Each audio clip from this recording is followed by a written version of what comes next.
You hear stories of people who succeed in business or maybe in the NFL, in sports, who have such like troubling background or in and out of jail or in drugs or in the streets. But I personally, I don't think I've heard a pastor story that relates to that. It's usually people have been in the church their whole life and now they have gotten to where they're at. So just break that down because there's so much power in that story.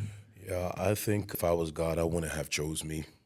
You know, parents from Trinidad, immigrants, first person in my family born in the U.S., raised in Queens, New York, in a very tough urban environment. My parents were believers. I saw my parents reading these holy scriptures. I heard my parents pray.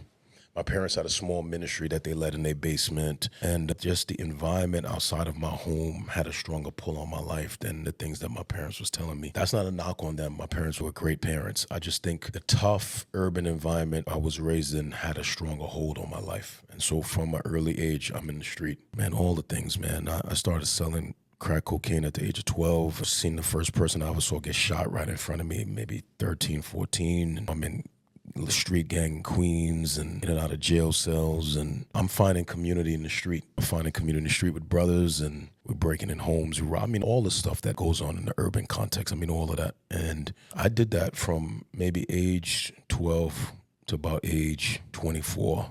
And when I ended up in North Carolina, because I got forced out of New York because of legal trouble, so I ended up in North Carolina, it got worse. Because I met dudes from New York and North Carolina who was older than me, more ruthless than I was. So I got kind of pulled into a life that was far more dark and trafficking weight up and down the East Coast. And we out there reckless, man, running through females and running clubs and shootouts and gunfights and everything, right? And I don't glorify that time, but I think about it because I think about all the times I could have been dead and gone. I remember the bullet that grazed my left ear. That bullet just meant 2 inches to the right would have hit me in the back of my head, and I would have been separated from God for all eternity. I think about my friend who got shot in the back when we were running out of the park. You know, that could hit me, my back could have been crippled. I think about the time a friend of mine drove off a cliff on the way to a gunfight, could have died. So I think about that stuff and think of any one of those incidences in the past, man, I could have been separated from God. And God finds me in a bathroom in November 2003 while I'm suicidal, and I go into that bathroom and I yell at God not knowing he existed.